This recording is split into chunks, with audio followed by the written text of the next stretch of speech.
Et donc, la solution de cloud de l'OBC repose sur un Nextcloud, qui est une solution assez universellement connue maintenant, très utilisée, et qui intègre un outil de collaboration. On verra ensemble, OnlyOffice, qui peut même être utilisé sur les téléphones, de même que le Nextcloud d'ailleurs. Alors, je vous le montre à partir donc, de BlueMind. Je vais vous partager mon écran. Voilà. Donc, vous allez, à partir de BlueMind, avoir accès au cloud ici sous forme de petits nuages, comme son nom l'indique. Voilà. On charge dans une nouvelle fenêtre, histoire de garder le reste à portée de main. Et on accède à l'ensemble des fichiers qui ont été partagés ou qui sont actuellement partagés avec vous ou que vous avez partagés avec d'autres. Donc, dans cette fenêtre, on accède aux autres outils de BlueMind en haut et aux éléments propres à Nextcloud, c'est le format OOO, là, un Nextcloud ici. Vous avez au bout un moteur de recherche qui vous permet de retrouver facilement des documents, des notifications pour les dernières actions qui ont été effectuées et réalisées sur le Nextcloud. Ici, un petit bouton pour trouver les contacts de la collectivité qui sont dans Nextcloud. Et puis, les paramètres qui sont propres à votre profil. On ne va pas s'embêter avec ça. Pour l'instant, ce n'est pas très utile. Dans la partie gauche, vous avez donc tous les fichiers par défaut. Vous pouvez regarder ceux qui vous sont propres, c'est-à-dire qui n'ont pas été partagés avec vous et qui sont uniquement ceux que vous avez créés. Les documents les plus récemment utilisés, vos favoris, ce qui vous permet d'avoir une gestion des favoris et de retrouver les documents que vous utilisez le plus couramment, par exemple. Les documents qui sont partagés avec vous. Alors, on va voir, donc partage, ça c'est l'ensemble des documents qui ont été partagés, ceux qui sont partagés avec vous par d'autres, ceux que vous avez partagés avec d'autres personnes, par un lien direct, on verra tout à l'heure de quoi il en retourne, ceux qui ont été supprimés ou qui sont en attente ou qui bénéficient d'une étiquette. Bon, ça, on ne s'en sert pas beaucoup, mais on peut s'amuser à mettre des tags, des étiquettes sur les différents dossiers pour les retrouver plus facilement. Et vous avez même un espace qui stocke les fichiers qui ont été supprimés. Et tant que vous ne les avez pas définitivement supprimés, ils vont rester dans la corbeille. Voilà, en bas, on vous indique quel espace de stockage vous utilisez par rapport à l'espace disponible de 10 Go. 10 Go, c'est déjà pas mal. Ça vous permettra notamment de partager des fichiers un peu encombrants avec des externes, qui est un usage souvent sollicité. Donc, on va commencer par l'espace de partage. On imagine démarrer à 0. Ce qu'on va faire, c'est qu'on va créer un nouveau dossier. Vous verrez pourquoi tout à l'heure l'intérêt de créer un dossier plutôt que des fichiers directement. On va le nommer. Je vais l'appeler C2, parce que j'ai déjà un C1. Le fichier apparaît, vous voyez, il est vide. Il n'y a pas le petit lien qui indique qu'il a été partagé. Je rentre dedans, il est vierge. D'ici, je peux m'amuser à créer des fichiers de type de traitement de texte, simple bloc-notes, PDF, nouvelle feuille de calcul en format donc tableur ou présentation. Donc la création d'un nouveau document est assez simple, mais on peut aussi, à partir d'une fenêtre, par exemple, je vais aller dans le SI, c'est un peu lent. Bon, on ne va pas s'embêter, on va aller là. Je vais essayer de trouver quand même un dossier plus intéressant.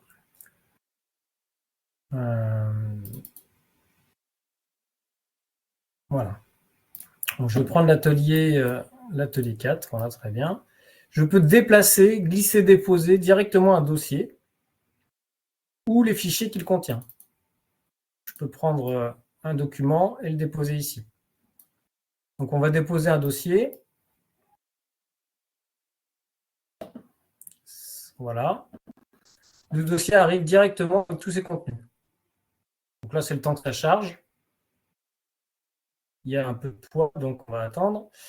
On a le temps de chargement et les éléments du dossier donc apparaissent progressivement. Il doit rester un port, je pense, qui doit apparaître dans quelques instants. On va pouvoir donc ouvrir les différents documents. Je l'ouvre, il s'affiche, c'est un PDF. D'accord. Je prends un document, je vais prendre celui-ci, pourquoi pas. C'est donc un tableur. Pareil, il va s'afficher. Il est modifiable.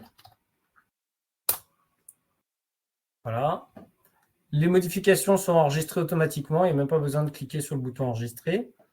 Et on verra qu'il existe ici un historique dans le fichier, un historique des versions, qui vous permet de voir de quand date la première version. Et vous voyez, si je clique sur la première version, la modification que j'ai apportée a disparu.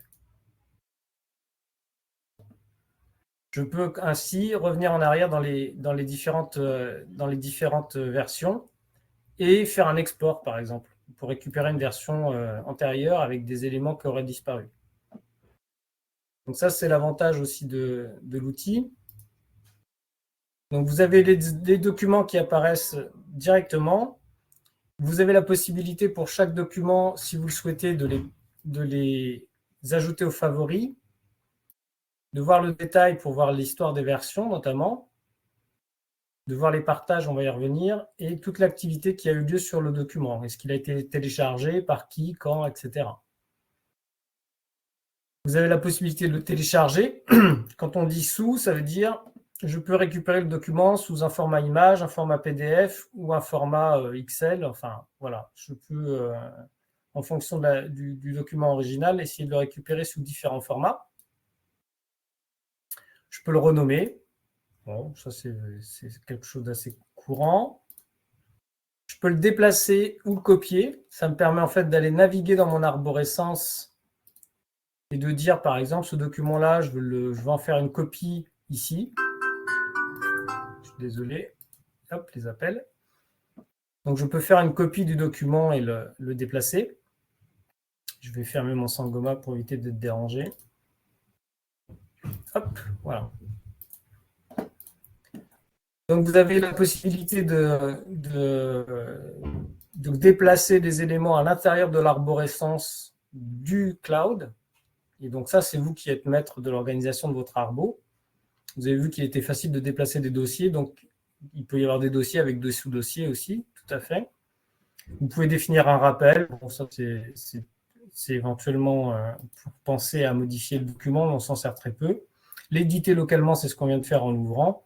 Et le télécharger pour le récupérer dans la version actuelle. J'en profite pour vous le dire. Donc, les documents qui sont sur le cloud sont sauvegardés. Néanmoins, on ne peut pas faire de restauration granulaire. En tout cas, c'est compliqué.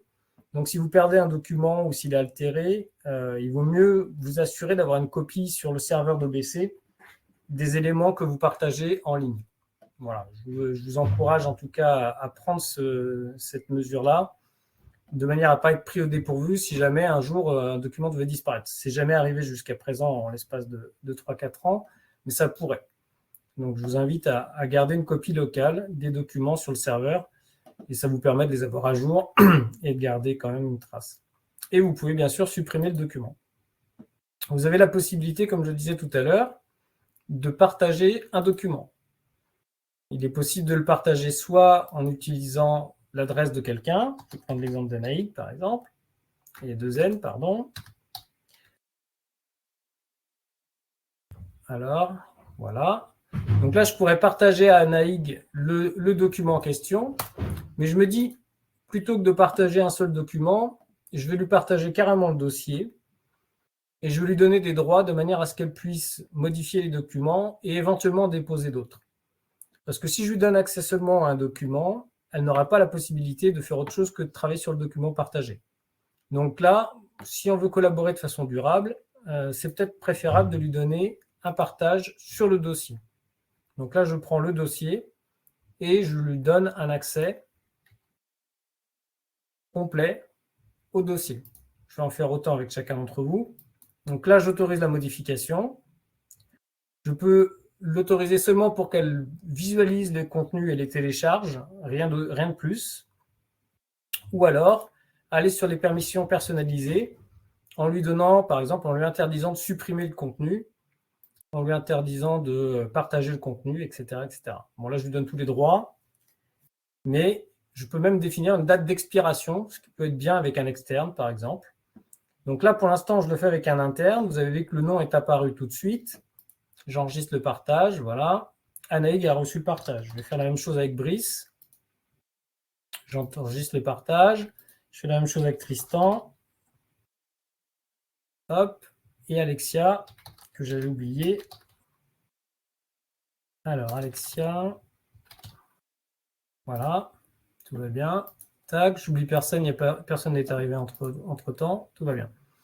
Donc là, normalement, vous avez reçu dans vos boîtes mail un courriel qui vous dit le document a été partagé, le dossier a été partagé avec vous, avec un lien d'ouverture. Et en plus, dans votre cloud, vous verrez apparaître partagé avec vous, donc dans les éléments partagés, dans tous les fichiers, vous verrez apparaître l'atelier numéro 3, avec tous les éléments qu'il contient. Donc ça, c'est pour les collaborateurs. Les collaborateurs qui ont accès et qui ont le droit d'avoir accès, on va dire, au cloud. Il a été décidé que seuls les encadrants auraient accès au cloud pour le moment et éventuellement les collaborateurs dont on a identifié un usage courant. Si vous me dites demain, voilà, j'ai X collaborateurs qui ont besoin de créer régulièrement des dossiers de partage, qui ont besoin de créer régulièrement des documents et les partager à distance, on peut ajouter cette fonctionnalité. Mais sachez que si vous partagez un dossier avec un collaborateur, il va pouvoir lui-même déposer des fichiers, faire ce que j'ai fait tout à l'heure, prendre un document et venir déposer le document dans le dossier. Je vais vous montrer comment ça se fait tout de suite. Il aura un peu moins de droits que vous. Il ne pourra pas réaliser des partages. Il ne pourra pas non plus voir l'historique des versions, mais il va pouvoir quand même déposer, contribuer, modifier le document. Alors, donc là, entre responsables, vous avez la possibilité de partager les éléments et de leur donner donc des droits fins.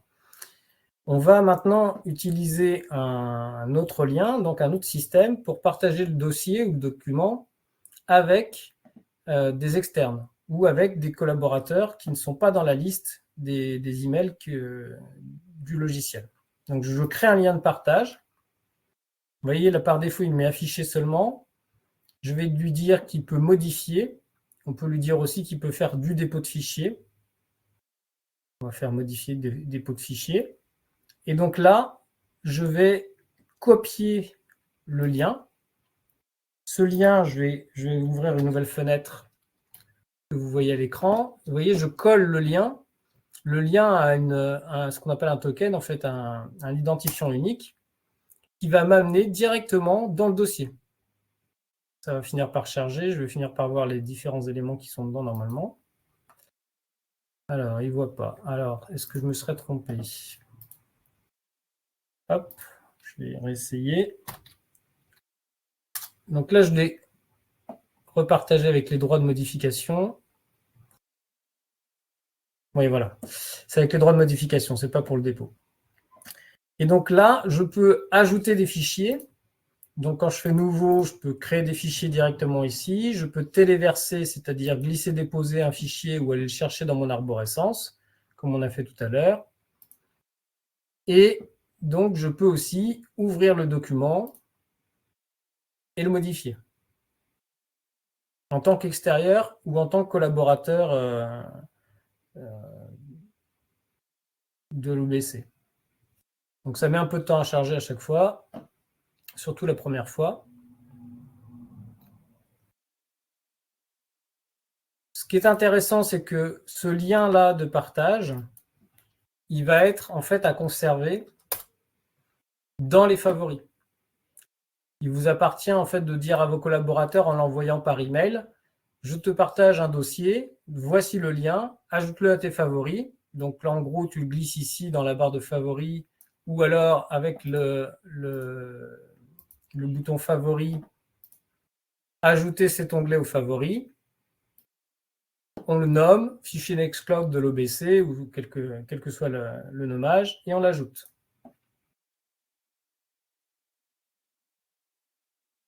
Donc ça, c'est le moyen qu'on a en interne pour ajouter des collaborateurs à un document ou un dossier. Le collaborateur, quand il va se connecter, il est invité en haut à droite ici à entrer son nom. Voilà. Pour qu'on sache qui a modifié. Donc, bon, c'est la contrainte, c'est qu'on n'est pas sûr, si la personne ne le remplit pas, de qui a modifié le document. Alors que quand c'est qu'un collaborateur qui a les droits de cloud, là, on sait tout de suite qui a modifié quoi et quand. Donc, je ne sais pas déjà si cette partie-là est claire pour vous, si ça vous paraît assez accessible. S'il y a des questions, n'hésitez pas à m'arrêter. Après, donc, quand on partage avec des collaborateurs extérieurs, on utilise le lien de partage en modifiant les permissions. Comme je vous l'ai montré tout à l'heure, on peut aller assez finement dans les permissions. On peut enlever la suppression du document, surtout avec les extérieurs en général. Et quand on modifie le partage ici, en fait, ça ne modifie pas le lien, ça modifie l'état dans lequel le lien permet l'interaction. Donc du coup, vous pouvez toujours copier le lien et le partager avec un tiers. Il y aura toujours accès, ça restera le même lien, celui qui l'aura mis dans ses favoris éventuellement. Et vous allez simplement modifier les permissions. Voilà pour la partie je partage avec des éléments extérieurs. Donc vous pouvez aussi partager avec des élus, vous pouvez partager avec qui vous voulez. C'est ce qu'on a fait d'ailleurs quand on regarde dans tous les fichiers ici avec les instances et commissions, où vous êtes invité à remonter le contenu de vos commissions, notamment en tant que chef de service, à destination des élus ici, quoi.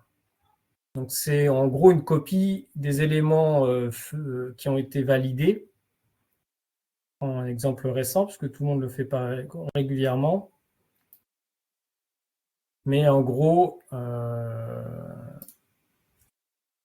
voilà, on met les documents de réunion, ce qui a été validé éventuellement, de manière à ce que les élus puissent y avoir accès facilement. Voilà, je ne sais pas si vous avez des questions, d'autres remarques. Bon, il y a le moteur de recherche, hein, comme je vous le disais, qui vous permet quand même de voir assez rapidement les réponses auxquelles on peut s'attendre. Et en plus, il les classe par ordre de dernière ouverture. Voilà. Je ne sais pas si vous avez des questions, d'autres remarques. Est-ce que ça répond à vos questions déjà? Vous avez le droit de mettre votre micro. Moi, j'ai pas spécialement de questions, mais non, c'est assez clair. Hein. Faut tester. Tu l'utilisais déjà peut-être? Non, ouais. J'ai jamais utilisé, mais ça peut être intéressant sur, oui, sur 2-3 trucs, mais plutôt avec les médiathèques, donc plutôt via le lien en fait que via le partage direct.